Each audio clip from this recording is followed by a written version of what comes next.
Hello and welcome to the opening round of the Car Sales TCR Australia Sim Racing Series. This opening round happening at Albert Park, a circuit near and dear to all lovers of motorsport here in Australia. My name's Cameron Van Dungan and I'll be bringing you all of the action across the 7 rounds we'll have that will run throughout Australia, and we'll even head on over to Macau to finish off this year. Today you'll see qualifying, you'll get 2 races, and we have 13 of our stars from Australia and New Zealand.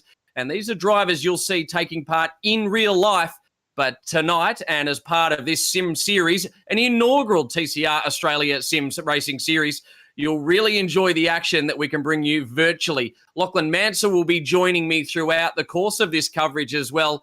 And I'm really excited to see what each of our drivers can do. We had a wonderful TCR Australia Esports Cup, which finished up a little while ago with that amazing event at Bathurst. And Bathurst is where we'll head for round number 2 as well. So tonight, the format is qualifying, getting us underway. Then we will go into race 1 and race 2 a little later on. As part of that 7-round series, though, we'll go throughout the length and breadth of Australia, heading to Mount Panorama next, then off to Sydney Motorsport Park in July, Surfers Paradise as well on the 30th of July. Sandown Raceway will be on the 6th of August. Adelaide Street Circuit on the 20th of August before heading off, as I mentioned before, to Macau on the 3rd of September. 7 rounds. You'll be able to tune in through our YouTube page and also our Facebook page. And I'm really looking forward to bringing you all this action. It's another one of the wonderful initiatives within the world of TCR racing. And we've seen some wonderful esports series in TCR Europe and WTCR. And now it's Australia's turn to get in part of the action. Plenty of drivers now from Australia and New Zealand, and probably a good opportunity for bringing in our sim racing expert, Lockie Ladies Man Mansell. Now, Lachlan, you've been a real-life commentator for a very long time, but in recent years, and in fact recent months, you've really turned your attention into the sim racing sphere, haven't you? Well, I've needed something to keep myself occupied while we've been in lockdown. Good evening to you, Cameron. Good evening, everybody. Great to be part of the Car Sales TCR Australia Sim Racing Series. Tonight we are at the Albert Park Circuit, which has served as the venue for the Australian Grand Prix since 1996. 5.3 kilometres, 16 turns. But one of the key differences with this series compared to the ARG Esports Cup is that we've changed the software platform. The ARG Esports Cup was held using the iRacing platform, but we've shifted to Assetto Corsa for this series. That gives us a couple of advantages. Number one, thanks to the fantastic job that's been done by WSC in developing the TCR mod for Assetto Corsa, it brings us into line with the other TCR series that are running internationally, particularly over in Europe. But not only that, it means that we can now run cars from every manufacturer that's represented in the TCR Australia series. So tonight in the field, you've got Hyundai, you've got Volkswagen, you've got Peugeot, you've got Honda, you've got Audi, and you've got Renault. So a good variety and diversity of manufacturers, just like we're accustomed to seeing in the real-life TCR Australia series. Thank you very much, Lockie, for that. I actually went out and bought myself the latest Assetto Corsa, and I looked for the TCR option. Not available for us punters out there at the moment. This is just, as you mentioned before, for our drivers that are out there. But well and truly, there's lots of us getting out there and getting those the version of the game at the moment. Now, Lockie, we've got some amazing drivers out here this weekend. Our inaugural TCR Australian champion, Will Brown, who was part of the Esports Cup, he's out there as well in the HMO Customer Racing Hyundai i30N. Another driver to look out for, though, is actually quite a few of them throughout the field. Ben Bargwanna, though, is a late inclusion, you tell me, for Jason Bargwanna. Correct. So originally it was Jason Bargwanna who was entered to drive the Burson Auto Parts Peugeot 308, but I texted Bargs earlier today and he said, no, I've thrown Ben into the driver's seat because when it comes to sim racing, he is the guru, were Jason's words. So we can expect to see Ben Bargwanna going pretty well tonight. He was very fast aboard that car in practice. Another driver to watch out for, Cameron, will be Jaden Ransley, who was the series champion of the ARG Esports Cup. Didn't actually win any races throughout the series, but was mega consistent. I'm sure he will be very, very competitive throughout this series. There's going to be plenty of drivers joining us throughout. We're starting with this group of 13 drivers as listed on our website, Facebook page, and all of the other social media platforms you can join us on. But you can expect many more local and international entries in the coming rounds. Make sure you do follow, though, the TCR Australia website and also all of our social media pages for the updates. I can tell you the team at the Australian Racing Group really do love a wild card entry, Lockie. And I have no doubt you'll be dusting off the sim, hoping to get a shot out there, not just commentating as well. Oh, to be honest, I think if anyone's seen my sim racing exploits in recent times, they would know that I'm much better served staying in the safe confines of the behind the microphone zone rather than trying to get out on the racetrack, that's for sure. Well, a couple of drivers out there not staying so safe early on, and certainly the track limits being well and truly explored right now by many of our drivers. Johnny Martin was sitting at the top, but Ben Bargwanna has now gone to the top in qualifying. 15 minutes remaining. John Martin is up there. Dylan O'Keefe is also in the mix, as is Jaden Ransley. Timperley's an interesting driver now in fifth as well. Or where is he sitting? He's actually just dropped back the order. I've got a couple of timing monitors open in front of me. Tony D'Alberto, great driver. First ever pole position of the TCR Australian inaugural season. I was lucky enough to hop on board with him at Sydney Motorsport Park as well. And that Honda has a lot of grip, and I'm sure he's hoping that replicates across to his sim experience here at Albert Park as well. A track that is a lot more like the European circuits and some of our other Australian circuits. Indeed, it's fast, it's flowing, it's got plenty of wide open spaces. It's not like the tight confines that we get at some of the other Aussie racetracks that we'll be heading to, and it's a good diversity of circuits that we've got in this TCR Australia E-Series. We will be staying predominantly in Australia, Cameron, but we will be finishing up at the iconic Macau circuit for the final round. We know that that is a tight and tenuous and very unforgiving street circuit, so we can only imagine what will happen when we get the TCR cars heading to that track to finish off the season. Well, Mount Panorama straight up, though, next on the 2nd of July. That should be a lot of fun. They've got a lot of experience, as we mentioned before. The Enduro wrapped up the Esports Cup, so plenty of our drivers have had some time over there. What I'm really enjoying, though, in this sim racing series is this is going to continue alongside the in-real-life racing, which we'll see start up again in August. But there's a lot more of our New Zealand competitors coming along, and we'll see them really come into their own in 2021 as part of the TCR New Zealand Championship. But great to see them joining us in the sim racing series so early in the season. Indeed, and like you said, there's a few in the field tonight. So we've already touched on Jaden Ransley, Rowan Shepherd. He will be behind the wheel of the Track Tech Racing Audi RS3 tonight as well. You've got Brock Timperley, who's had some experience in the BNT NZV8s in real life. Peter Vodanovic, who we've seen here in Australia competing in the Toyota 6 Racing Series. He's flying the flag for the Kiwis as well. So we have seen in real life, certainly, and in the virtual world as well, Cameron, that the New Zealanders love to upstage the Aussies, names like Scott McLaughlin and Shane Van Gisbergen, and I reckon that there's every chance that that might continue that trend in this series as well. Well, we'll try and keep our parochial Aussie nature out of this one with 12 minutes remaining in qualifying. Ben Bargwanna still sits at the top of the chart. Jaden Ransley, as you mentioned before, in second. Johnny Martin and Tony D'Alberto doing a great job up into fourth. He's really started to come along with his sim racing, has Tony D'Alberto. There's been some frustrating moments for him as we watch that number 50 Honda on screen at the moment. It's been great to see Tony D'Alberto. I mean, he's done such a great job with his drive last year, and I know he wanted better results, and he probably just had a few things not go his way at various parts of the season, but it's been great to see him embrace sim racing.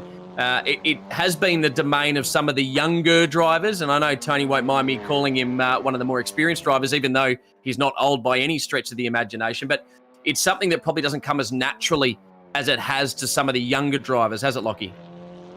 And one of the other things as well is the ARG Esports Cup, as mentioned, it was held on the iRacing platform. Now that we've changed to Assetto Corsa, the driving characteristics of the cars are completely different to what everybody was used to. So everybody has had to adapt their driving styles accordingly. The biggest comment that everybody's made to me in the lead up to tonight's race is the fact that the handling characteristics on Assetto Corsa are quite a bit more forgiving than they are on iRacing. So you can push a lot harder without necessarily risking spins or other consequences as you would on the iRacing platform. And a lot of the drivers are predicting that means that the lap times are actually going to be even closer in Assetto Corsa than what they were on iRacing. So I reckon that there's the real potential here, Cameron, that we're going to get some very, very hotly contested qualifying sessions and racing. And more importantly than that, the opportunity for us to get a wide variety and diversity of pole sitters and race winners throughout the season as well. I managed to catch up with the commentator from TCR Europe, Ben Constanduris, last night and had a chat about exactly this platform. He did mention, though, on the outside, for those of you watching and joining us on either the Facebook link or through our YouTube channel to watch the coverage tonight, that it may look like the cars are okay from the outside, but the actual handling of them, and I know you say that the damage is probably a bit more forgiving than the iRacing platform, but at the end of the day, it's still actually damage to steering will compromise their race and will compromise their qualifying, even in this platform. Correct. And the other thing with that damage is that if, for example, you cop a knock early in the race and then for the remainder of the race, you then have to battle on with bent steering, we're not going to have the situations with safety cars like what we had in iRacing to give drivers the opportunity to make up that lost time. So while the damage might be a bit more forgiving, you can't afford to be too aggressive or have too much contact with other cars or with concrete barriers, or it will compromise your efforts. Let's have a look at the timing so far. We've got just over 9 minutes remaining in the session. Ben Bargwana on top, 1 minute 58.83. He's only 0.04 of a second quicker than Jaden Ransley in second position, so the time's extremely tight at the top of the order. John Martin third ahead of Dylan O'Keefe. So a good spread of manufacturers inside at those top four positions as well. We've got Peugeot on top ahead of Hyundai, Honda in position 3, Renault in position number 4. The second of the Honda's Wall Racing entries of Tony D'Alberto sitting in position 5 at the moment. Then it's Will Brown, who is actually struggling with a few problems with his steering wheel setup in the lead up to tonight. He's sitting in 6th position ahead of Rowan Shevin, Luke King in 8th, Peter Vodanovic in at 9th position, and Zach Sousa rounding out the top 10 at this stage.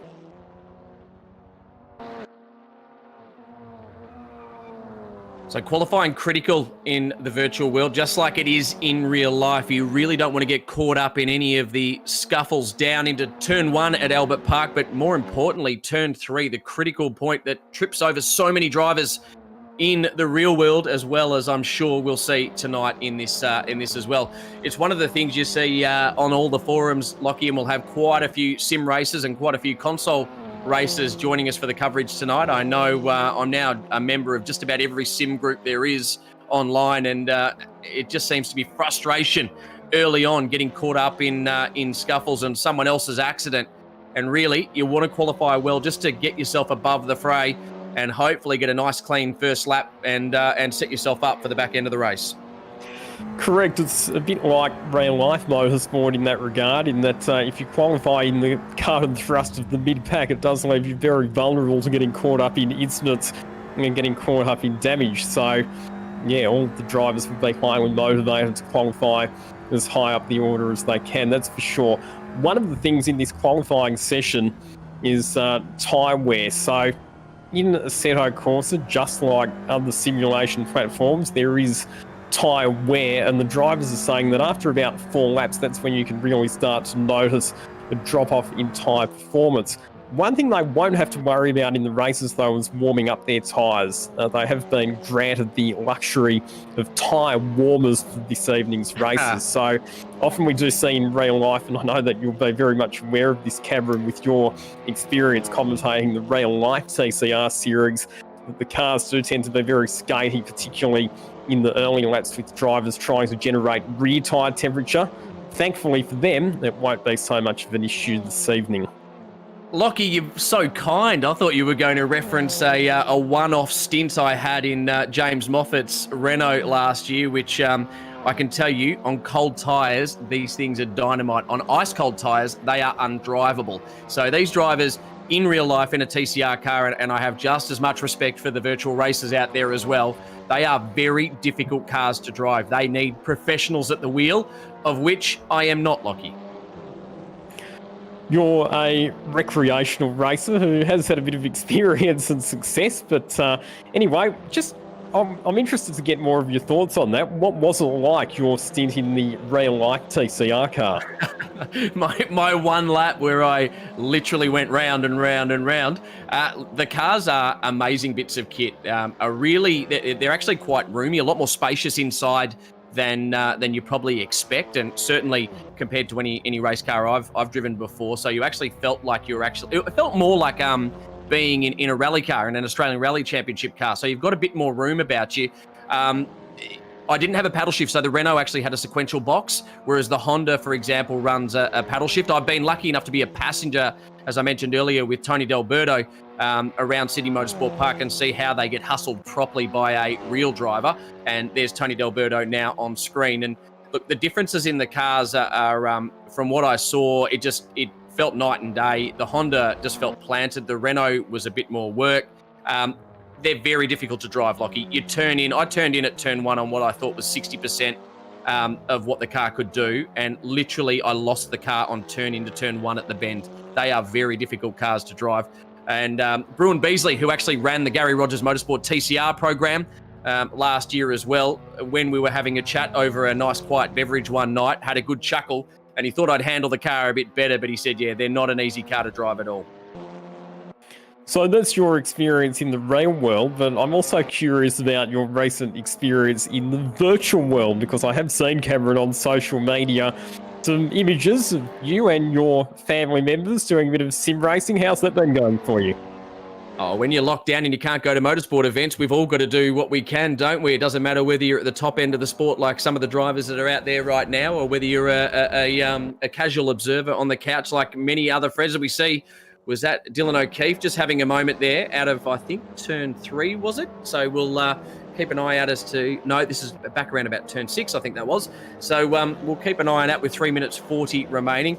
Lockie, I cannot get near my sim, to be totally honest with you. I've got a 5-year-old boy that wants to be a race car driver, and I am not allowed near it. So every time I look at it, he tells me to go and get him a drink, and that's my day done. Much like, as we see Ben Bargwanna on screen, I guarantee Jason is sitting somewhere in the background watching on and supporting his young charger. I'm really keen to see Ben progress as well in his real life racing. I know they've had a wonderful program between Jason and Ben, but I don't think Jason will give up the drive as quickly as he did in real life, as quickly as he did for tonight's sim racing event. So Ben Bargwanna's actually improved his time at the top of the order as well, Cameron. He's got down to a 1 minute 58.5, so he's now opened up 0.2 of a second of Dylan O'Keefe, who's moved the Gary Rogers Motorsport Renault Megane RS up into second position, provisionally onto the front row of the grid. Jaden Ransley slots back to third spot ahead of John Martin. Then we go back to Brock Timperley in position 5 at this stage. Just noticed on timing as well that Chelsea Angelo, who we saw out on the circuit in practice earlier on aboard her Astron Tech VW Golf, has just joined the session. So possibly a few little technical glitches there for Chelsea, which has caused her to be a bit late joining this qualifying session. Watch out for Chelsea. It was a shame to see her season end last year when we were at the bend and that big accident. She was actually flying along at that stage, and it was just a shame to see Chelsea Angelo. There's so much promise in that driver, and I remember in the Esports Cup when we were at Oran Park, if not for a bit of a refueling or a fuel, I guess you'd say, calculation drama, she would have been on a podium. So we know that Chelsea Angelo's got plenty of form in virtual racing as well as in real life. Indeed, and she's built up quite the impressive following on Twitch as people tune in to follow her virtual racing exploits. There she is on screen at the moment in the Astron Tech VW Golf, just heading out of turns 9 and 10 through the long sweeping left-hander that then takes you up into the very high-speed chicane through turns 11 and 12. And I can tell you that track limits in qualifying will be strictly enforced by the software. If you use too much of the road or you go off the road, your lap time will be invalidated. So that's the other thing that drivers have to be careful of. But we are now getting to the business end of qualifying, Cameron. Only 60 seconds remaining on the clock. So Ben Bargwanna has pretty much dominated from the outset, with Dylan O'Keefe now up into second, John Martin in third, a former CAMS rising star. Now Motorsport Australia is the name of that association, but Johnny Martin was part of the Alan Docking Racing program in his British Formula 3 drive and worked tirelessly on their sports car program when they were tied up with Nissan as well. So Johnny Martin, a driver that we've also enjoyed in the S5000s as part of the Australian Racing Group. He still sits in third. That's him on screen now in the Mobile 1 entry. Jaden Ransley in fourth with 20 seconds remaining. I'm not seeing any real movers up and down the order right now. You did mention Chelsea Angelo late to the session, hoping to see her move up through the order. But Johnny Martin, he really has been an outstanding young talent. Won the, I believe it was a New South Wales Formula Ford Championship in his first year, then won the Australian Formula Ford Championship before going on to big things in Europe. And great to see him back as the clock runs down now. Checkered flag is out. This will be the last lap. Most of our drivers, nearly half the field already through. And it looks like Ben Bargwanna will be on pole for race number 1. What a good decision by Jason Bargwanna to hand over at the last minute to his young son. And Dylan O'Keefe, through the checkered flag, should hold on to second. As John Martin continues around on the circuit, Ransley not able to go any quicker. Is Timperley able to go any quicker, or Luke King in 5th and 6th? I'm not seeing the times drop. Lockie Mansell looks like Ben Bargwanna draws first blood. John Martin's really pressing on with this lap. We saw him using all of the road and a little bit more there heading into the final sequence of corners through turns 13 and 14, but not quite sure that there'll be enough of an improvement on this lap for John Martin to move up onto the front row of the grid. Here he comes out of the final corner in the Mobile 1 Honda Civic Type R. Hard on the accelerator for the run up to the finish line. Takes the checkered flag, and that lap is going to see him remaining in position 3, I dare say. So our grid is set, and it's Ben Bargwanna who claims pole position for the opening round of the Car Sales TCR Australia Simracing Series.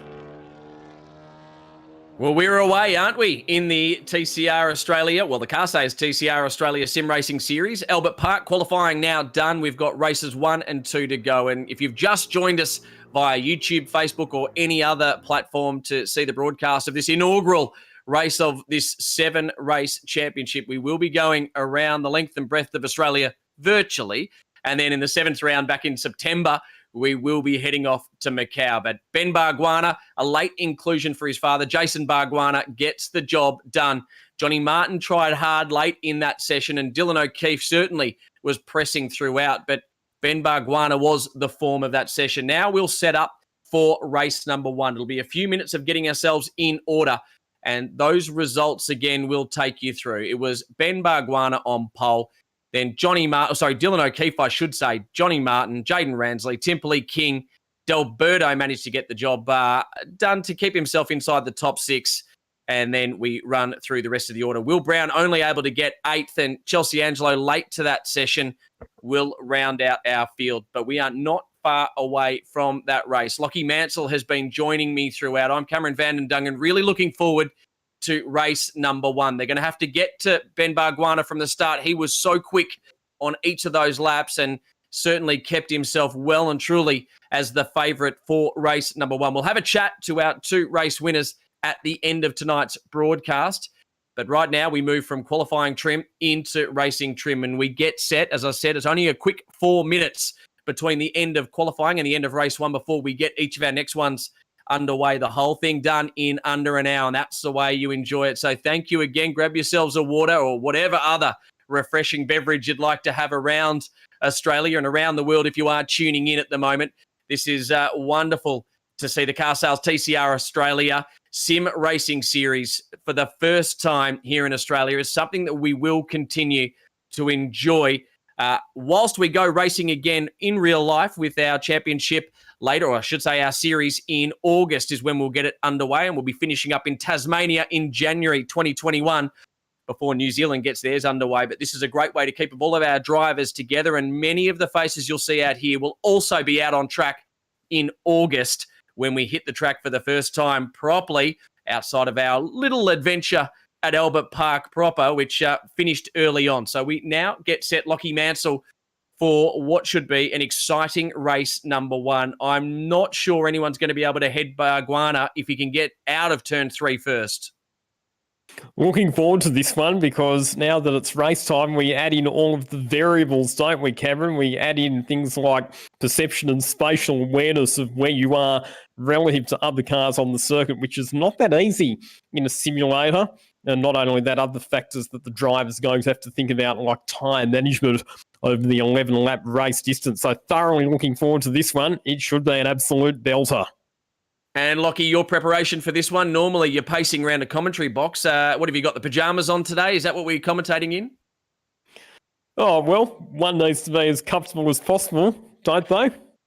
All right, looks like we're getting set for a race. This will be race number one of the Car Sales TCR Australia Simracing Series at Albert Park. Bargwanna and O'Keefe on the front row. Martin and Ransley, Timperley, King, D'Alberto and Vodanovic. We will be working our way around this wonderful, iconic circuit. 25 years we've been at Albert Park racing. 1996 was the first year for the Formula One Australian Grand Prix when we ripped it out of the hearts of South Australians. And I'm sure that one stuck with a very good mate of mine that'll also be one of our commentators. So we are just checking as to how this is setting up at the moment. Cars out on the grid. And we are waiting to get this race underway. As I mentioned before, Albert Park, such a great circuit, such an enjoyable place to race for so many of our drivers and a place that is near and dear to the hearts of all Australian motorsport fans. So before 1996, the Grand Prix came. As the red lights go on now, we get set for a race. Lights out, and we're racing here at the Car Sales TCR Australia Simracing Series at Albert Park. Good run down to turn number 1. Remember, it switches back into turn number 2. Covering off now. It looks like they're keeping it clean on the entry there. Don't worry about track limits at the moment. This is lap number 1. It's about the exit of turn number 2 and the run down to turn number 3. Good jostling for position there. Dylan O'Keefe, he's holding John Martin at bay. And look at this, just looking for track position nice and early. Ben Bargwanna sweeps through as Dylan O'Keefe holds off John Martin, but he'll have the inside run into turn 4. So John Martin now in control, but if Dylan O'Keefe can stick there, he'll have the inside to turn number 5. No, John Martin holds on. Look at Ransley now pushing her. Is that Timperley also on the back there as Tony D'Alberto in position number 6 joins in the battle. And as I said before, if Ben Bargwanna could get through turn 3 first, he would start to put a bit of a gap on them. Lockie Mansell, nice, tidy start to this lap. Yeah, excellent job from Ben Bargwanna there. We saw that he had to move across to the inside on the run down into turn 1 to cover off Dylan O'Keefe. But since then, while all of the other drivers behind have been squabbling for position, it has allowed Ben Bargwanna just to ease out a bit of breathing space over the rest of the field. Really good racecraft there from John Martin as well. Sent it to the outside of Dylan O'Keefe into turn number 3. He was able to hold station, which then put him on the inside for turn 4, and he's moved up into second position. Really impressed with the racecraft of a lot of these drivers. You can see they've spent many, many hours in the sim over the past few lockdown months. Big dive there. Big dive. Too much there by Dylan O'Keefe. And he overshoots it and is going to lose another position now, maybe 2. But Dylan O'Keefe, he certainly won't die wondering whether he was going to make it into that corner as we head down to turn 15 and make our way back to turn 16. And around for another lap. I got an SMS from Jason Bargwanna. Lockie, can you please decipher this for me? It says, wahoo. So I think Jason Bargwanna very happy with how Ben's driving. And I think if he goes on to win this race, you can probably expect another text message, how good's this, or something along those lines. He's a man of not many words, is he, Jason Bargwanna? Great to see him enjoying the racing, and I'm sure he'll be sitting just over the shoulder of Ben at the moment. Ben now just holding on to that lead. He hasn't been able to break any further away from Johnny Martin, who's coming. He's hunting, is John Martin in the Mobile 1 entry. That car looks resplendent in that livery and looks fantastic in real life, just as it does in this virtual setup as well. Ransley really starting to come on strong here, and Dylan O'Keefe just not wanting to lose the back of that car in front. He needs to stay in the battle because Timperley will be ready to strike if Dylan O'Keefe isn't able to get it done. We ride now on board with Jaden Ransley, looking at John Martin in front of us, and he's setting him up here. Where will the move get done? Johnny Martin just moving around here, under brakes, gets right up on the back of him. Great to see us cut to the outside of Jaden Ransley, looming large in the mirrors of Johnny Martin. Ben Barguana, you just get the feeling, Lockie, that he's saving, keeping the car underneath him for later in this race. 11 laps, a lot of racing to go. Yeah, and again, time management will be a factor, but what we're seeing right now from Jaden Ransley is quite similar to what we saw from him in the ARG Esports Cup, where he wasn't always the fastest driver, but he had a knack for being really, really good when it came to racecrafts, being able to make the opportunistic passing manoeuvres, and more importantly than that, being able to stay out of trouble and avoid getting involved in incidents. And that's why he was the ARG Esports Cup champion. So you'll just be happy to sit in behind John Martin, keep the pressure on, not make any rash moves, but be ready to pounce should Martin make even the slightest mistake. Dylan O'Keefe has also got himself back into this one, hasn't he? And look who he's bringing with him, Timperley. It's great to see the top five so evenly matched early on this race. So it's Barguana, Martin, Ransley, O'Keefe and Timperley. King, he's hoping to get up there. Liam McAdam, we haven't spoken much about him. He's also in position there in seventh. Zach Suter, I should mention, a young Formula Ford star, also coming on strong. And Tony D'Alberto started in sixth. He's back in ninth, so he's had a shocker of a start. Whereas Chelsea Angelo, she's made her way up into 10th. And fastest lap of the race on lap number 2, being recorded by Dylan O'Keefe, 1 minute 59.5. He was the fastest driver on the circuit that time around, but the lap times all very, very close. We've got the top 6 cars in the motor race all getting down into the 1 minute 59s. And in fact, if anything, they've just started to close the gap on our race leader, Ben Barguana, who was a fraction slower that time through. So race settling down now, and you can see Jaden Ransley looking for the moment, waiting for his opportunity. Ben Barguana, he's come back to Johnny Martin here, but I think, as we mentioned earlier, he's just controlling this race. So Jaden Ransley looking for the moment, looking for a weakness, waiting for a mistake, and Dylan O'Keefe well and truly in this battle now. Look at him ranging up in the rear view mirrors of Jaden Ransley. So Dylan O'Keefe, he's in the fight for what is effectively the lead here, because Ben Barguana now come right back to John Martin. He has. So, as I said, Ben Barguana's last lap around was a little bit slower, and it's brought him back into the clutches of the cars behind. So, this is what we're accustomed to seeing in real-life TCR racing, isn't it, Cameron? Big conga lines of cars all dicing ferociously for track position lap after lap. And essentially, it's just waiting to see who will make a mistake, who will slip. As we see Dylan O'Keefe now well and truly onto the back of Jaden Ransley. And now the pressure's really on Timperley, as Brock Timperley looking like he might get dropped if he can't tack onto the back there of Dylan O'Keefe. You can see Dylan O'Keefe going underneath us. He made a switch across to Gary Rogers Motorsport at the end of last year, and now he's certainly a driver that we'll be watching throughout the course of this year. He stood out last year, didn't he, Lockie? And I know you've had a fair bit to do with Dylan O'Keefe. He's a great driver, he's a great person, but he had a great year last year.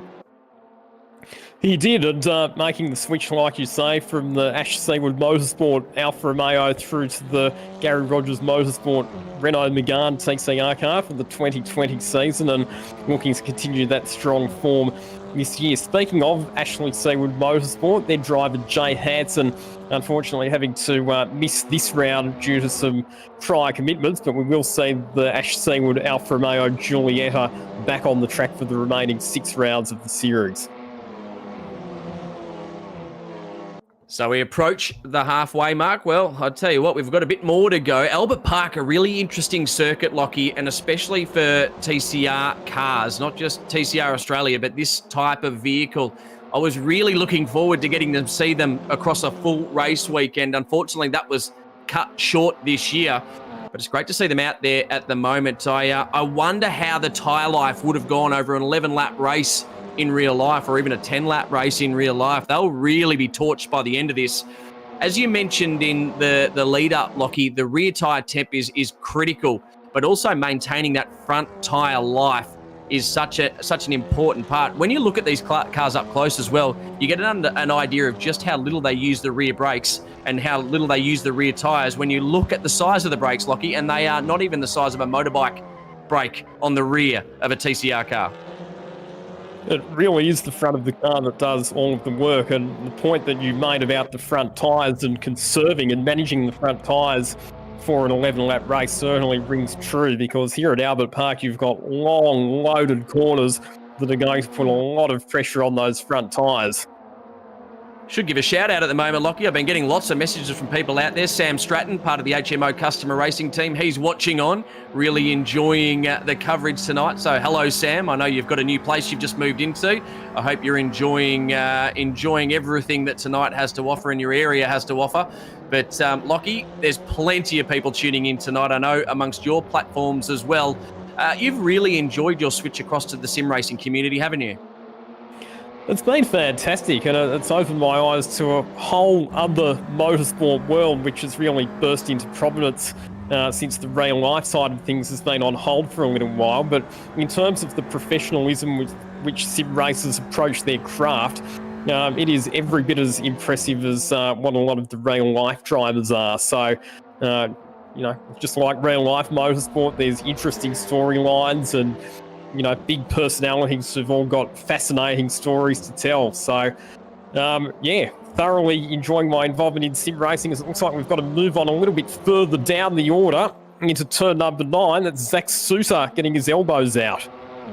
Yeah, it looks like with Liam McAdam as well. I wonder how much damage came about as a result of that contact. We're back now at the front of the pack, and Ben Bargwanna well and truly in control again. John Martin doing such a great job to keep Jaden Ransley at bay. Dylan O'Keefe, though, just waiting.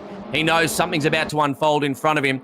Better to save the car for a little bit later on than to get involved in a scuffle you don't need to be in part of. This is John Martin we ride on board with, looking just up the road at Ben Bargwanna, keeping it nice and tidy, but the battle really is right behind him. So John Martin doing an outstanding job of keeping Jaden Ransley at bay. And Lockie, I know you mentioned the various stories that rotate throughout the in real life racing world, but geez, the more we see of sim racing, the more we'll get to know the various personalities involved, the team owners, the bosses, the structures that are behind it. It's every bit as intriguing and fascinating. And I've been catching myself out on YouTube videos, listening to interviews with team bosses that have had sim racing teams for up to 20 years. It's amazing, this world that those of us that have been immersed for our entire lives in real life racing have probably been oblivious to until now. And that's been one of the benefits of this lockdown. I know there's not many benefits of lockdown, but this certainly has, and that's the rise and prominence of sim racing community. Not just our professional drivers moving across, but also those that are professionals in their own right in the world of sim racing. And more, Cameron, it's becoming recognised as a legitimate pathway into real-life motorsport as well. And, I mean, we've already seen it over the last decade with names like Justin Brugia and Matt Simmons, who, of course, was very successful with the Nismo GT Academy. But not only is the sim racing technology becoming more and more realistic, but real-life race cars are moving the other way as well, with a lot of the driver assists and a lot of the technology that's now coming into race cars. They're becoming, in a lot of respects, more and more like computers. So you're getting this convergence between real life and online sim racing, which means that it's becoming easier to adapt from one to the other. Great to see now Brock Timperley getting into the battle. He's fought his way back, the Kiwi in the Hyundai i30N, Brock Timperley Motorsport. We may well see him out there in a TCR car later this year in real life as well, and he's fought hard to get himself back into the battle. But we ride on board with Jaden Ransley. That's Dylan O'Keefe behind him, and as I mentioned before, Brock Timperley, who's been able to fight his way back into the battle. So we start another lap. This will be lap 7 of 11, Lockie. We're getting into the business end of this race. Race number 1 of the Car Sales TCR Australia Sim Racing Series, the inaugural round. And one that will be one we'll look back on and go, wow, it had to start somewhere, so why not start at Albert Park? And with the relentless pace that these top 5 drivers have been recording, Cameron, they've built up quite a sizable buffer now over the next group of cars, where you've got Luke King, You've got Zach Soutar, Tony D'Alberto, Liam McAdam involved in that as well. So these top five, they're all pushing each other on, and they're all starting to break away from the rest of the field. And what I've enjoyed about it, other than that one little bit of contact we saw between Liam McAdam and, who is he disappeared now as well? I'm just keeping his eye. No, Zach Soutar's been able to continue on. He's actually up into 7th at the moment. D'Alberto's worked his way back into 8th, and McAdam, as a result of that contact, has dropped back into 9th at the moment. But as I was mentioning before, it's been a very clean race, and there was always the potential early on when we got real-life races to come out sim racing that it would just be carnage. But really, as we've spent more and more time in sims, the racing has become purely that, about the racing, the right moves, not just pushing your way through, but setting the drivers up, waiting for your opportunity, waiting for the moment to pounce. And this battle has been fantastic. The one on screen right now, we're right on board with Jaden Ransley, and John Martin has not put a foot wrong. He has been under fire from lap number 1, and yet he's been able to hold on and every now and then just eke a bit out of Ben Bargwanna, who has been well and truly in control from the outset. One of the things that I've noticed about John Martin lately in some of the other sim racing commentary that I've been doing is that he has been doing a fair bit of sim racing endurance events. And from a mental perspective, Cameron, those sorts of events are really, really valuable for teaching you how to drive for long periods of time without making any unforced mistakes. And I think that endurance experience is going to serve John Martin very, very well with the situation that he's in at the moment. Well, let's also remember that after that British Formula 3 stint, he did really move into a sports car program. Yes, he did the Formula Super League or whatever it was, where he was racing for a soccer club, but he has spent a lot of time in sports car racing and a lot of time doing endurance style events. So Johnny Martin, he's no stranger to that endurance format, whether it is in sim or in real life as well. And this battle really, really firing up. I wonder, it just is going to take one player in this saga to watch the whole thing explode. Timperley's dropped off the back of them again.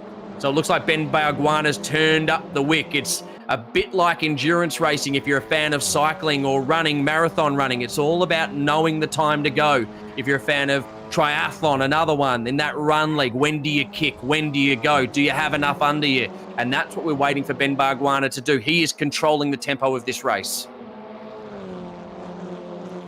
Doing a fine job of it at the moment as well. So 3.5 laps remaining. The lap times, incidentally, still staying pretty consistent among the front runners, all in the low to mid 1 minute 59 bracket in terms of the lap times that they're recording. There's a few drivers a bit further down the order who are showing some pretty good pace as well. Luke King, who's fallen back to 11th position, punched out of 59.6, so he's got pretty good speed at the moment as well.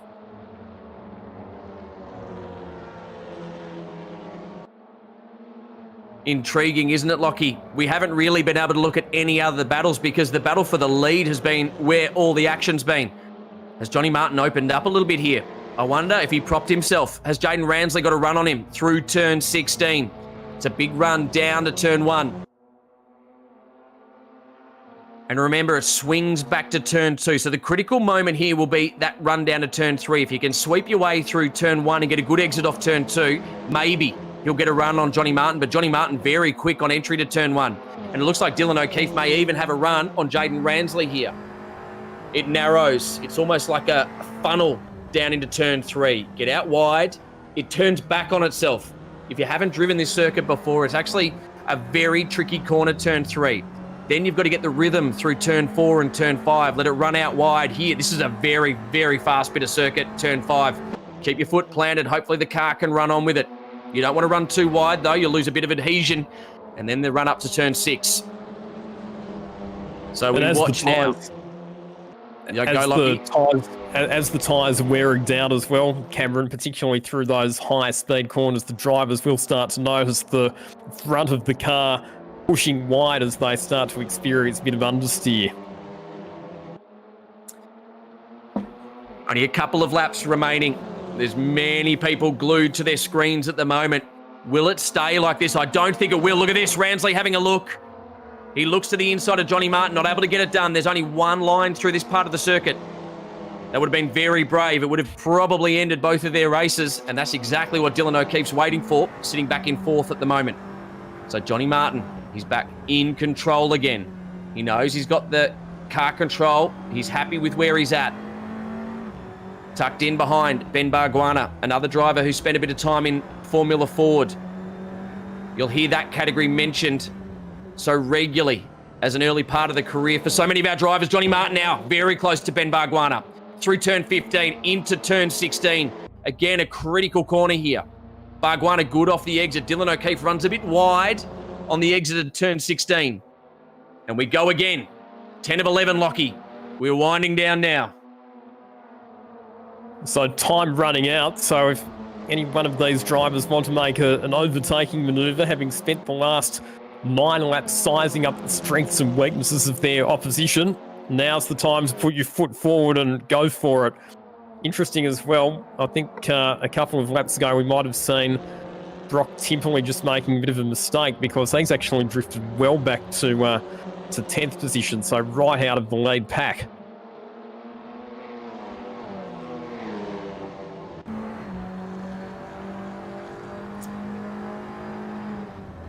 Okay, here we go. Dylan O'Keefe has a look. Does he get up under that rear wing? So Jaden Ransley in front of him. Starting to get agitated is Dylan O'Keefe. A couple of laps to go, 1.5 to be exact. And he's starting to look for the moment to make his move. Look at this, Dylan O'Keefe. He looks to the inside. Not there, Dylan. They've both run wide, have they? Ransley, as Johnny Martin now looks to be well and truly comfortable in second, and that little bit of a moment took Ransley's attention away and he ran wide on the exit. Now Dylan O'Keefe has a look at the final step on the podium. A very quick bit of circuit around here. Those walls are very close when you're in a car, but now it opens up. We head up towards Fitzroy Street in St Kilda. Some fast corners through here. Will he have a look at turn 15, Dylan O'Keefe? That's the hairpin. So we're through 14 now. Looks to the outside, and Ransley's planted it on the inside of the corner. Turn 15, that hairpin turns back on itself. Again, we see so many drivers from Formula One all the way down, overcook it into turn 15, but good exit from turn 16. Back onto the main straight here for Jaden Ransley. And he lives to fight for another lap. Last lap begins. Ben Barguana in control from John Martin, Jaden Ransley, Dylan O'Keefe, and Tony D'Alberto now up into the top 5. Yeah, Tony D's done a really good job, so currently keeping Zach Suter at bay. And Luke King, who was down the order a couple of laps ago, has worked his way back up into 7th position as well. Ahead of Rowan Shepherd, Chelsea Angelo up to 9th position, and then Liam McAdam rounding out the top 10. And just noticed a car that was parked on the side of the road there. I think that might have been Will Brown. We know that he was having some steering dramas earlier on in the night, so looks like they might have come to bite Will Brown heading into the final stages of this race, but the battle was on for the final spot on the podium because Dylan O'Keefe is still right under the rear wing of Jaden Ransley. So that's where the battle is.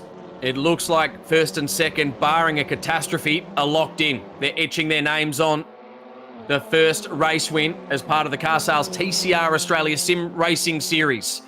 This is race 1. We've got 1 to go. There'll be a short 4-minute break, and Ben Barguana, I wonder what Jason will be sending across the text messages shortly. If Wahoo was where he was at the end of qualifying, he'll be ecstatic at the drive of Ben Barguana. But it's not over yet. Look in the background. Dylan O'Keefe is covered off. That was a couple of movements there by Jaden Ransley. His run's now compromised. This is giving Dylan O'Keefe a good opportunity now. Turn 13 through, turn 14 now. We make our way round to the last couple of corners in race number 1. Ransley parks it on the inside of the corner. Can he get back across? He's really covering off here, compromising the run of Dylan O'Keefe. But well done, Ben Barguana, race 1 winner for the Car Sales TCR Australia Sim Racing Series here at Albert Park. Johnny Martin, great job. You were under threat throughout that race, and Jaden Ransley holds on for 3rd place. Dylan O'Keefe home in 4th. Lockie Mansell, that was a great race. Whilst we didn't see a huge amount of moves at the front, that was on from the outset.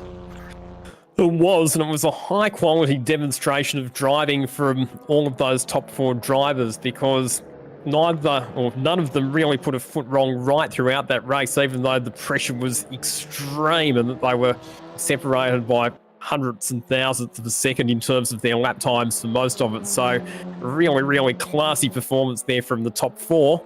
But it's Bargs Jr., Ben Bargwana, who comes home with the first race victory of this brand new car sales TCR Australia Simracing Series.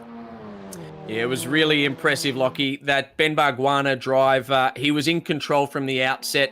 He knew what he was doing, and he just kept on eking out the times he needed when he needed to. He didn't go and need to win by the length of the straight.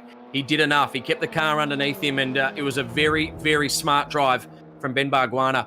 One of the most impressive drives, though, was from John Martin. The pressure that Jaden Ransley put on him from the outset was immense, and Johnny Martin never buckled. So a great drive from the Queenslander. Curious to find out what happened to Brock Timperley as well, because, like I said, he was right with the lead pack for a good half to two-thirds of that race, but he faded, ended up falling all the way back to 13th position at the end. So not sure if it was a technical problem or some other issue there for Brock Timperley, but a bit of a shame for one of our Hyundai i30 drivers.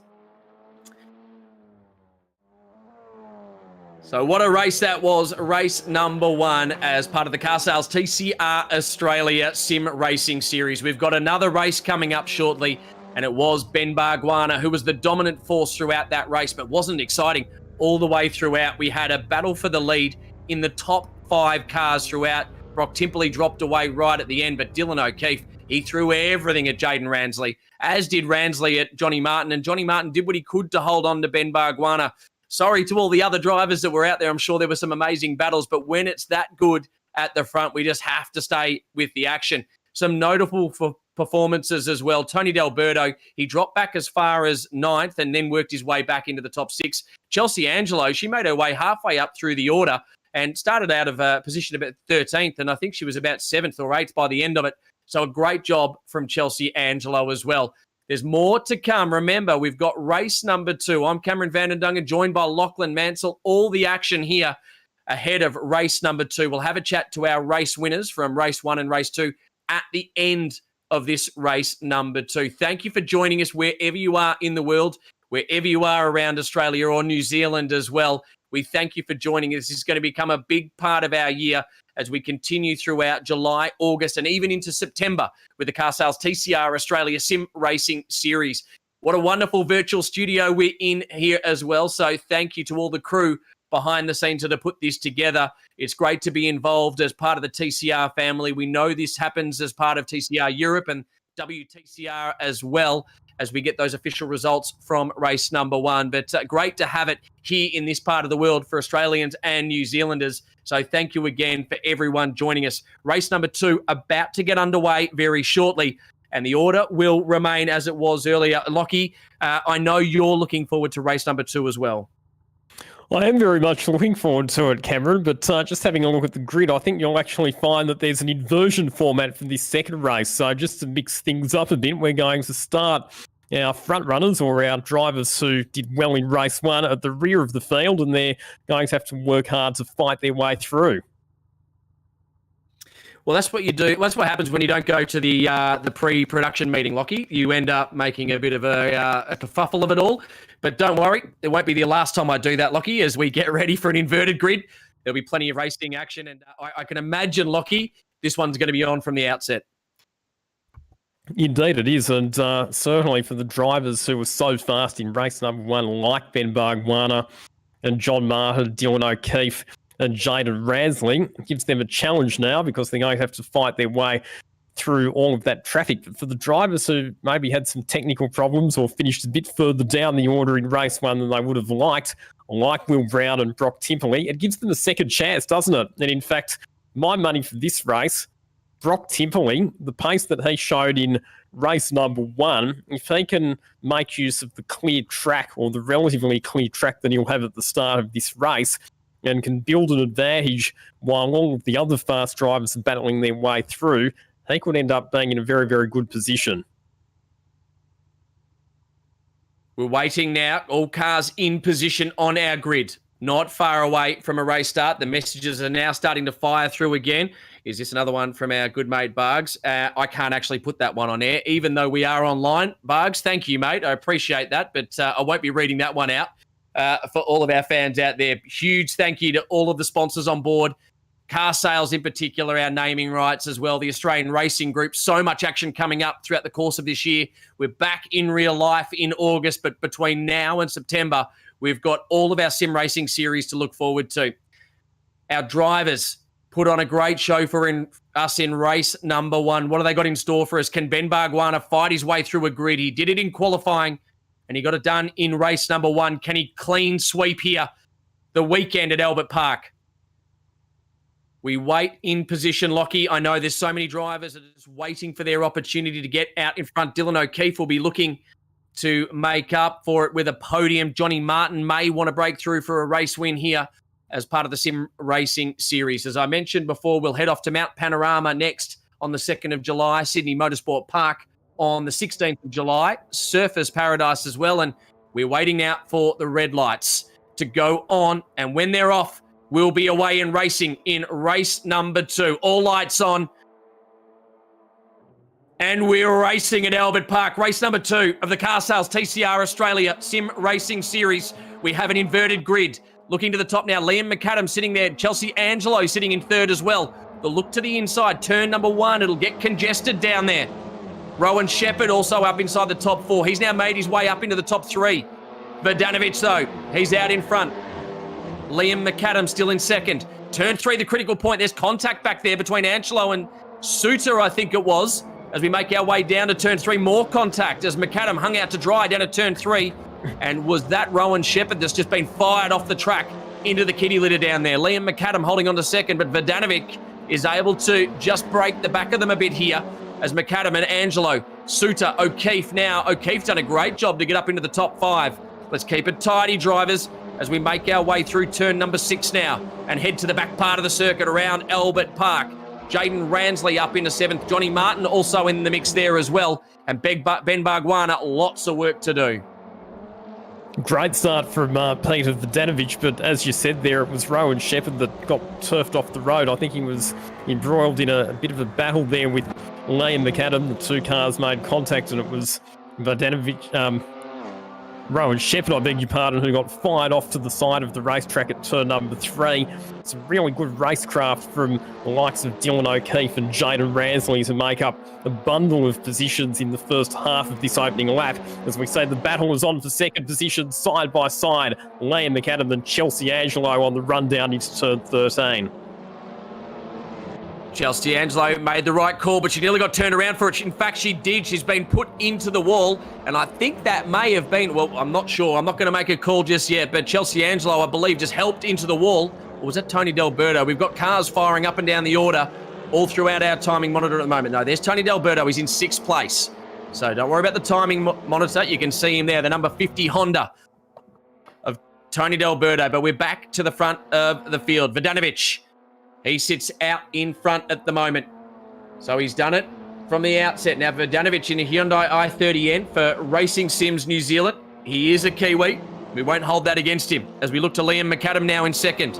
He's putting a little bit of a gap on there from Zach Suter. And Dylan O'Keefe, here he comes, looming large again in 4th. Here we go. There's a move now from Dylan O'Keefe up the inside. Is there going to be racing room? A little bit of contact there, but Dylan O'Keefe through on Zach Suter. Not afraid to get his elbows out in the early stages of this race, Dylan O'Keefe, and already up inside the top 3 positions. We haven't even completed 2 laps yet, so really, really good progress up through the field. Let's check on the progress from Ben Bargwanna, our race 1 winner. He's still down in 10th position at this stage, so hasn't been able to get ahead of his rivals quite as efficiently as the likes of O'Keefe and Ransley, who both sit in the top 5 at this stage. So that's Ben Bargwanna on screen. You can tell the Burson Auto Parts livery. That will be on the side of the real-life car later on this year as well, as we move back to the front of the pack. Well, this is the battle for 2nd at the moment. Liam McAdam in the blue entry. Out in front, just behind him, Dylan O'Keefe, who got through on Zach Suter, the young Formula Ford star, who sits in 4th place at the moment. We just rode on board with him. Looks like he's under threat again as well, though. Is that Jaden Ransley now making his way through? That should be job done on Zach Suter. So Jaden Ransley now through, and he chases on up the road after Dylan O'Keefe.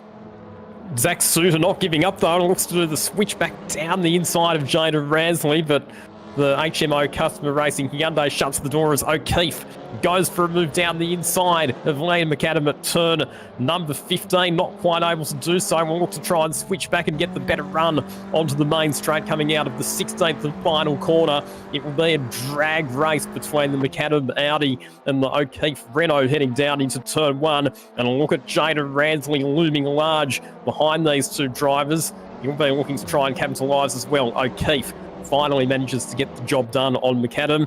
He's up into second position, and he's off in pursuit of Peter Vodanovic, who is now over 3 seconds up the road. And Ransley just had a bit of contact with McAdam. He had a run on him there as we've got a spinner. Is that Tony D'Alberto? Yes, but he's just used the car in front of him, which I think was Luke King, for brakes, and they all managed to keep going. Johnny Martin may be the big beneficiary of this entire battle as he leans on Luke King, who you'll be feeling very beaten up at the moment. Zach Suter will be feeling a bit beaten up as well, because it was contact from D'Alberto there at turn number 3, which saw him getting forced wide off the racetrack as well. Great story, Zach Suter, of course, like you say, stepping up from the Australian Formula Ford Championship, running as effectively a privateer team with some technical assistance from Brett Francis in the TCR Australia Series. Look at Liam McAdam under huge assault from Jaden Ransley as they head around that long sweeping left-hander and into the high-speed chicane at turns 11 and 12. McAdam just manages to keep that Hyundai at bay for the time being. Yeah, but it won't be for long, will it? We've seen a really good run from Ransley a few times, and McAdam just struggling to keep the pace with him, although he's been able to get back onto the rear wing of Dylan O'Keefe just up the road from him. So Liam McAdam, in those mirrors, all he'll see is Hyundai badge, and that's Jaden Ransley right behind him. So he's just put himself to the middle of the track. That's going to open him up to attacks here, and you can see he's pushing Ransley further back into the clutches of Luke King. So we look at the car in front. That is Liam McAdam in front of us, riding on board with Jaden Ransley. And you can see Dylan O'Keefe now just eking out a bit more of a gap there. He's through turn 1. Look at that. Interesting to see the move on the exit of turn 1. It just looked like Liam McAdam was unsettled on the ripple strips there, which has given Jaden Ransley a look here down into turn 3.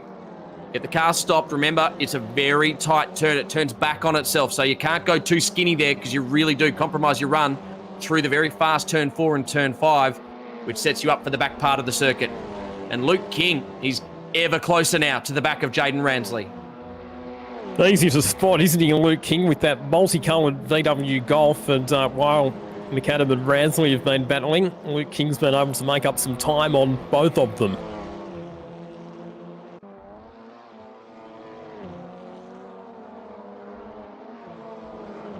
We're on lap 4 of 11, race 2, the last race of tonight's broadcast. Thank you for everybody joining us on Facebook or YouTube. Remember to tune in via our various social media platforms, also the TCR Australia website for all of the news and updates. We've started with 13 cars, and yes, it's tight, Lockie, don't worry. Liam McAdam's got this one under control, or does he? Jaden Ransley has a run on him here. He won't be able to get the job done. This is where Johnny Martin was so strong at keeping Ransley at bay throughout race number 1. But it looks like McAdam's overcooked it. Again, parks his car. That Audi makes it incredibly wide. Ransley gives him a little bit of a little nudge, a helping hand, if you like, as Luke King looks to the rear. Through turn 15 now. The hairpin. Back around onto the main straight for another lap, which will be lap 5 of 11. Liam McAdam is positioning his car exactly where he needs to make sure that Jaden Ransley is finding it extremely difficult to overtake. Ransley will be starting to get a bit frustrated at this point. He goes for the big look down the inside into turn 1. McAdam makes a mistake, goes wide, goes out into the grass, and he's going to drop 2 positions as a result of that excursion there. Ransley goes through, and so too does Luke King. So he's done a great job, Liam McAdam, to withstand the pressure from Jaden Ransley for a couple of laps, but finally succumbs to the relentless attacks that were coming from behind and just outbraked himself at turn 1. And here comes Luke King, doesn't he? He's waiting for this opportunity to get through on Jaden Ransley. Dylan O'Keefe, he's well and truly up the road. That gap is coming down slightly, I think, for Verdanovic, but Verdanovic can really control this race. Right now, though, it's the fight for the final step on the podium, and Luke King is well and truly up to his eyeballs in it. They've already broken away from Liam McAdam, as Jaden Ransley able to open it up and really start to piece a lap together, get some flow out of that car. But King going with him. He's staying well and truly glued to the rear. We're right on board with King. You know, oh, that was a big moment. He's just absolutely nailed him. So King has run right into the back of Jaden Ransley, and Ransley off the circuit. That was a big, big shunt. And that means that Ransley falls back in behind Liam McAdam as well. And the question that you have to ask there, Cameron, is what's the damage going to be to both of those cars? Because, like you said, very heavy contact heading into turn 11, a corner where typically we don't see overtaking manoeuvres being made. This is a good battle a bit further back as well. Yeah, Johnny Martin sitting up in front of him at the moment. So Tony D'Alberto, these two will be well and truly accustomed to racing against each other. They did so last year, and they resume battle here as part of the Car Sales TCR Australia Sim Racing Series. Race number 2. We're at the halfway point. In fact, we're beginning the second half of this race. And we watch Timperley. He's back in 8th place at the moment. He was very quick early on in this race. Just looking for his opportunity. Zach Suter, Lockie, has really struggled, hasn't he? He was quick early, but he's back now in 9th. So Zach Suter and Ben Barguana, who was caught up in that Chelsea Angelo accident on the first lap. I wonder if that's really compromised the drive out of that car, because Ben Barguana was so quick in qualifying in race number 1. You can't help but think that that car is suffering from the damages of that incident with Chelsea Angelo.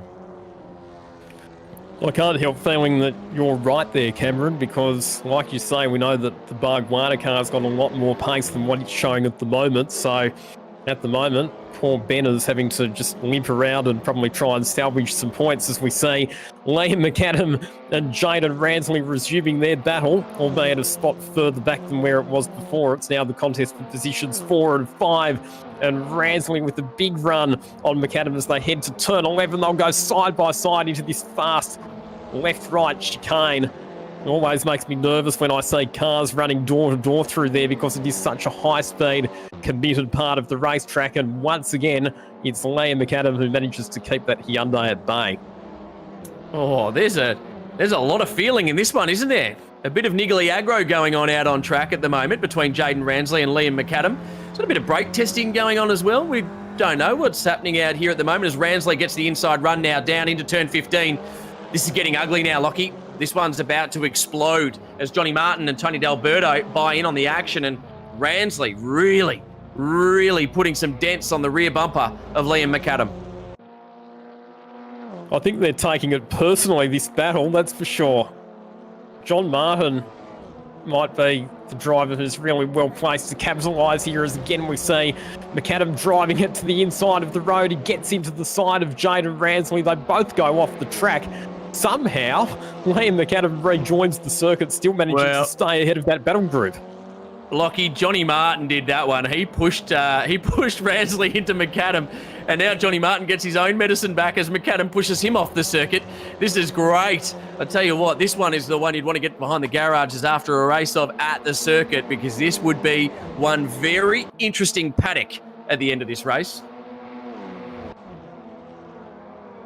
So McAdam still somehow staying ahead. It's now D'Alberto who's moved up to 5th position. Ransley relegated back to 6th. Then it's John Martin back to Brock Timperley, who sits in 8th position at the moment, but minuscule margins separating all of these cars, as we say Ransley looking to the inside of D'Alberto, who has to cover his line at turn number 9. There is John Martin attacking Ransley from behind. So Jaden Ransley in a Honda Civic Type R sandwich at the moment. Well, the battle was at the front in the last race, but this one is all about position number 4. We're not even on the podium here, Lockie, at the moment. The podium's is bolted. It's Vodanovic, O'Keefe and King, but all the interest is in the battle over 4th place at the moment as Ransley has been in everything. So was Liam McAdam, and those two now under threat from Tony D'Alberto and John Martin. But look behind them, a couple of drivers joining in Brock Timperley, and Zach Suter's even back in the battle as well. So once again, we've got a big conga line of cars that are all queuing up one behind each other. We're seeing lots of positional swapping, just like what we would see in a real-life TCR race. We know that this is going to be a hotly contested championship, so every position and every point counts, even if it's not necessarily a battle for a podium spot. Lockie, I tell you what, this is starting to look up at the lineup of ladies at the Middle Park Hotel waiting for you after race on Sunday at the Albert Park Grand Prix, isn't it? Look at them all. They're just waiting for their turn to buy a ticket to the Lockie show. We've only a few laps remaining, and we are fighting over 4th place like it is for a world championship. With adequate social distancing, of course, Cameron. Hey, we were pre-social distancing at the time, weren't we, Lockie? You love a bit of Middle Park Hotel action. It took you until lap 8 of our second race to get that reference in. Just loosening up, mate. Just loosening up, Lockie. We've got plenty more rounds to go. We'll be going all over Australia from the comfort of our studies and lounge rooms, and I'm sure you'll be enjoying every minute of this just like I am. It's been a great start to the series so far, Lockie, and we're starting to wind down now. The lead, if we look to the front, Vodanovic is only 1.8 seconds to the good of Dylan O'Keefe, so this could be on at the back end of this race. We'll keep an eye out on this one as Luke King, he's just a very lonely 3rd at the moment. The battle for 4th, 5th, 6th, 7th, you could throw a blanket over him. This is almost like a Formula V race out there at the moment, Lockie. And oh no, Tony D'Alberto gets turned around at turn number 11. He was running side by side there with John Martin, and there's been contact there. Simultaneously, while that was happening, we also saw that Jaden Ransley finally managed to get ahead of Liam McAdam with an outside move on the run into turn 11 as Ben Barguana files down the inside of Zach Suter. That's the contest for positions 8 and 9. Tony D'Alberto's dropped all the way down to 10th position as a result of that spin. And just in reference to the battle for the lead that you were talking about, Dylan O'Keefe was 0.6 of a second quicker than Peter Vodanovic on the last lap, so the margin has come down once again. It's now only 1.5 seconds. I wouldn't be surprised, Cameron, if we get a grandstand finish with those two cars battling it out for the win in the last couple of laps. Well, a huge thank you to our directors over in Italy at the moment. They've switched to that battle for us right now. That's Dylan O'Keefe hunting Vodanovic, the Kiwi, up the road in front of him. I'm sure there are quite a few fans of the Gary Rogers team and of the Renault marque that'll be enjoying the rise of Dylan O'Keefe in virtual racing and hoping to see more of this throughout our in real life version, which will be starting underway again in August this year. But we're a couple of laps away, and it looks like Dylan O'Keefe is in for a barnstorming finish. He's coming home with a wet sail. How many different other analogies can I use, Lockie, as we start to wind down this race? Race number 2 to wind up the first round of what is our inaugural Car Sales TCR Australia Sim Racing Series. And what a place to start at Albert Park. Well, it's Kiwi versus Aussie, isn't it? Peter Vodanovic, the New Zealand driver, just ahead of Dylan O'Keefe at the moment. Vodanovic rose to prominence here in Australia, racing in the Toyota AX6 series last year, had some very good results. Unfortunately, also had a very spectacular crash at the Bathurst round, but looking forward to seeing more of Vodanovic in action, hopefully, in the TCR New Zealand series. The margin now under 1 second between Vodanovic and O'Keefe, so O'Keefe is going to have a couple of laps to try and find a way past this race-leading Kiwi-driven Hyundai i30. Well, as we've seen, Lockie, catching up to a driver in this format is one thing. Getting past them is something entirely different. I wonder how much of his tyre Dylan O'Keefe's had to use up to make up the gap that Vodanovic had been able to lead. But Vodanovic has handed it to him here. Look at that. He runs wide on the exit of turn 1. That is gifted it to Dylan O'Keefe. And Dylan O'Keefe says, thank you very much. I'll take that, and runs down to turn 3, now in the lead. I was just giving Vodanovic the big wind-up, and then comes Dylan O'Keefe. So he's just run wide at turn 1 and handed the race over to the Renault driver. You have to fail a bit for Vodanovic there, because O'Keefe hadn't quite got close enough to actually start putting the pressure on, but just made the slight mistake. We've already seen it a couple of times in these last 2 races, just a little bit too deep under brakes into turn 1, runs out into the grass. The loss of momentum out of turn number 2 meant that it was fairly easy for O'Keefe to make that move through. As we say, Liam McAdam, still, he's been in battles all race long, now duking it out with Ben Bargwanna for positions 7 and 8. Well, Bargwanna started to come on strong, hasn't he? He was languishing down in 10th for someone with the pace we know he has, as we ride on board with Ben Bargwanna. He looks at Liam McAdam. McAdam, that car will have dents on its every single panel, from its roof to its bumper to its every quarter panel, you name it. That car will not come back straight.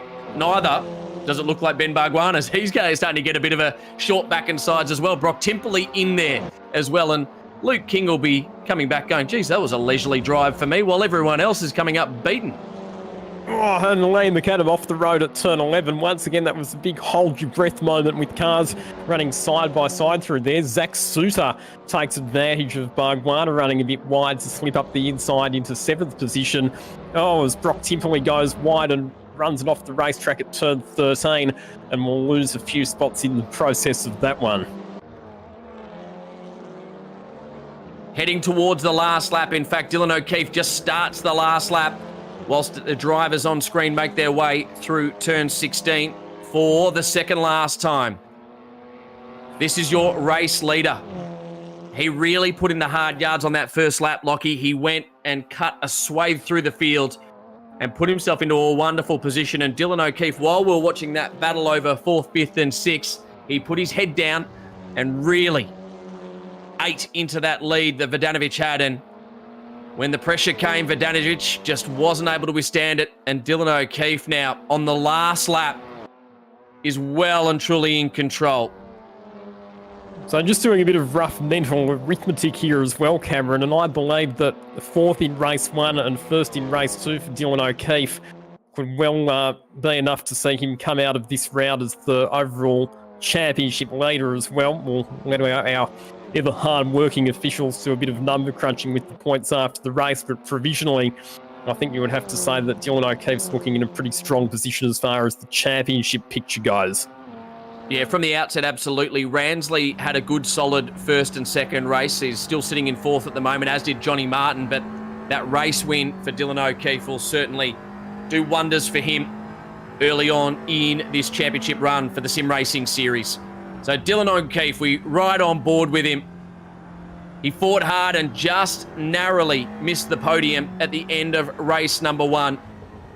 He's got a couple of turns still to go. Makes his way through turn 14, now towards the hairpin at turn 15. Tricky little corner, make sure you get stopped, rotate through it, and then get across to open up turn 16.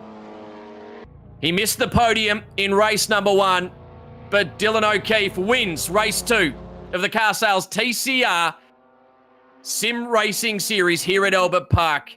Outstanding drive from the Gary Rogers Motorsport entry, and the driver that made the switch from an Alfa Romeo across to a Renault in the off-season. And he's made Renault a winner here at round number 1 as well.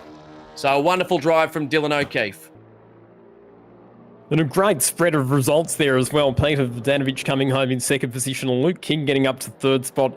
Jada Ransley, very consistent performances for him tonight, inside the top 5 in both races.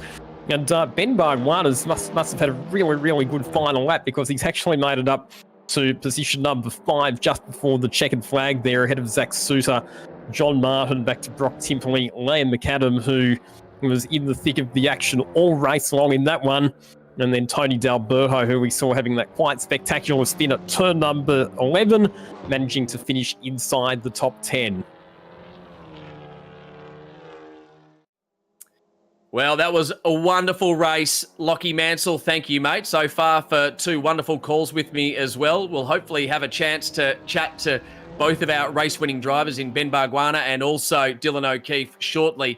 But what a way to start our season. Thank you, everyone, for joining us so far.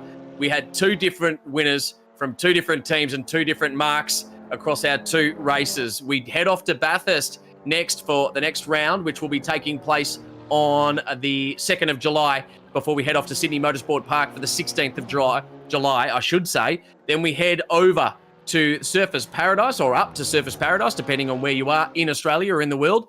30th of July, Sandown Raceway on the 6th of August, Adelaide Street Circuit on the 20th of August, before we head to Macau, virtually head to Macau, on the 3rd of September. This is round 1 of what is a 7-round series, and something that's going to become a big part of your TCR experience throughout this year. You can watch all of the championships around the world, and now Australia joins the party with a sim racing series. You enjoyed the Esports Cup. Well, now let's see what else we can do. 13 drivers started it off. We're going to have so many drivers joining us from not only locally, but all around the world. We'll have wild cards, and we'll certainly see some new regulars make their way out onto the grid. And what a way to kick it off. That battle in race number 1 was so exciting. The top 5 cars really duking it out throughout for the race win. It was a little bit more heated in race number 2, and the battle was a lot further on. But Dylan O'Keefe, he made his way through the order and got well and truly out to the front by that last 2 laps. And Vodanovic, what could have been, if not for running wide at turn 1, we could have had a grandstand finish. So it was great to see, and we really do appreciate those of you that have taken the time. And my phone has lit up today with so many people on social media really enjoying the coverage. So we thank all of the crew that put this on, the Australian Racing Group as well. Now, Ben Bargwanna, we know just how quick he was. He was a late inclusion for Jason Bargwanna, who was on the entry list. And what a smart decision that was, Jason, because Ben did an outstanding job in qualifying in race 1. And if not for that little bit of contact early on lap 1 of race 2, what could have been for that driver as well. So 2 races in the books, and we've got 14 in total this year. So we've got another 12 to go, and they will be just as enjoyable. Remember, if you want to see all the entry lists, if you want to see all of the action again as well, on our website, on our Facebook, on all of our different social media platforms. This is the Australian Racing Group's Car Sales TCR Australia Sim Racing Series, and we really did enjoy the insights that Lockie Mansell, and Lockie Ladies Man Mansell has joined us throughout the coverage today as well. Did we have Ben Bargwanna? I'm hoping we had available to have a chat with. Ben, are you there? Yeah, I'm here, guys. Mate, well done. Great qualifying and race 1. Did you see how much action was unfolding right behind you in that first race? Oh, mate, that was crazy. I was just trying to stay out of it. But, yeah, I was just trying to do clean laps and keep my tyres fresh to stay out of that rubbish. But, yeah, it looks pretty crazy back there. Mate, you're a late inclusion as well. Good call by Jason. He's been messaging us and keeping us up to date with how you were going. When did you know you were going to be slotting in for him? Last minute. So pretty typical for Dad, you know. Just giving me the 5-minute call before you're in. I was like, oh, cool. But it really is interesting to see how everyone's progressed, though, as well. I know you've been doing a fair bit of time in the sim, doing multiple different races, championships as well. But the caliber of driving tonight, I thought, was outstanding. From your point of view, I know you got caught up in an incident in race 2. It really is lifting, isn't it, the more people are spending time in sims? Oh, yeah, definitely. I mean, that incident I was in was just, you know, it was an unfortunate thing. I just couldn't avoid it. But apart from that, the racing's been really good, really clean. And everyone's thinking about passing moves a little bit more instead of just going for it. So it's really good to see. And it's really good to trust everyone you're racing with. Now, Ben, just before we let you go, mate, we're starting to see a bit of crossover time now. Sim racing workshops have fired back up again. Have you been getting your hands dirty in a garage as well as spending all this time in a sim? Oh, a little bit. We've been planning for race meetings, but they keep getting cancelled. So we're trying to do the best we can. But I like to just, you know, go up in the shed and tinker on my Formula Ford just because it's the only thing I can do at the moment. But yeah. Oh, no, I'm right there with you, mate. I nearly cried when they cancelled the Pyaark Sprint on us the other day, which also had I think the Excel were racing in it. But we'll let you go, Ben. Thank you very much, mate. We appreciate your time. Well done. No, thank you very much. So great to hear then from qualifying pole man and also race one winner, Ben Bargwanna. And as we said before, he did a great job to make his way back through the order after an early race incident in race number 2. I'm hoping we might have a chance to chat to Dylan O'Keefe because he was in the thick of it. And I think the numbers should show that he takes the round win. Dylan, are you there? Yeah, I'm here, mate. I've got you. Hey, Dylan, well done. You really put your head down there. Vodanovic, I thought that gap was going to be a bit too big or a far a bridge to cross, but, geez, you got it done quickly, mate. Yeah, I know. That was actually pretty enjoyable. I mean, it was probably, 5 or 6 qualifying laps there on the limit. I knew I had the pace to try and catch him down, but I think it was like a 4-second gap. I knew it'd be pretty difficult, but after the first flyer, I knew I was taking maybe 6 or 7 tenths out of him a lap. So I knew towards the end it'd be close, and I managed to put him under pressure and get him, which was, really enjoyable. And I mean, that race didn't seem too interesting apart from the start. So I thought I needed to try and do something to bring home the win. Well, wait till you see the replay because Jaden Ransley and Liam McAdam have come back with dents on every single part of their car. In fact, I think half the field did behind you. But I want to talk about that first lap because you made the biggest moves on that first lap. How did you get through so many cars so quickly? Yeah, I mean, it's a fine line with these reverse grid races because you have to be aggressive yet there's going to be accidents, so you have to let them unfold in front of you. And I knew I had to be aggressive and push from the start because I had some fast guys behind me. So I just wanted to put a gap and a few cars in between me and them so that I knew I could challenge for the win. So there's probably 2 instances there where I picked 2 incidents unfold in, like with Chelsea and another one at the start. So that was quite good to get through them, and then it made it easier from then on, just pick them off one at a time. Now, I also want to take you back to race 1 because from a commentator's point of view, from those that were watching on, top 5 cars could have won that race. That was a wonderful way to kick off the sim racing series. You got so close, mate, but just weren't able to get onto the podium at race 1. No, I know. Race 1 was, probably not the best for myself, but I mean, from a sim racing point of view, the racing was intense and close for the whole 11 laps. I think I kept looking at my relative, and Ben was leading, and I was in 4th, and the gap was only 1.2 seconds. So shows how fast and competitive all us front guys are.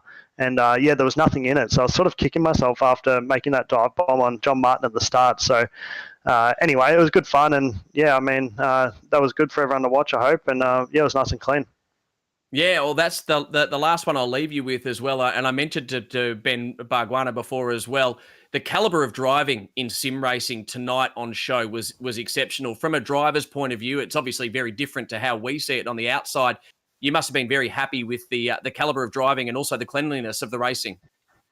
Yeah, for sure. I mean, this is a condensed series. There's not many drivers in it, so we just need to put on a good show and at the same time show each other the respect that we should deserve. So it's a long race. You got the 11 laps. Use all 11 laps to get through each other, not all on the first lap. So it's good to see that respect, and hopefully, it stays for the remainder of this season for the online series. And, mate, it may be a virtual win, but a win for Gary Rogers Motorsport and a win for Renault. You must be happy to put that in the books. Yeah, that was good. I mean, it's good to get this championship off to a good start, and obviously GRM had a 1-2, I guess, in both races, which was cool to see as well. So I'm sure Ben will be quick for the rest of the races on this as well. So, yeah, hopefully it's good. Cheers, mate. DOK, I'll let you go, mate. Thank you for being a wonderful part of round 1 of the Car Sales TCR Australia Sim Racing Series. Thanks, Cam. Appreciate it. Well, that wraps it up. You've now heard from each of our winners. What a way to start this inaugural championship for the Car Sales TCR Australia Sim Racing Series. Thank you to everybody involved, all of our drivers, teams, everyone that watched on all the different platforms. Remember, we've got 6 more rounds to go, so stay tuned. Remember to like all of our social media platforms and keep an eye on the website. So much more information coming up. That's it for our broadcast tonight, though, guys. We appreciate it, whether you're in Italy, as our directors are, or whether you're in Australia in your lounge room watching on. Thank you very much. Stay safe and enjoy your sim racing.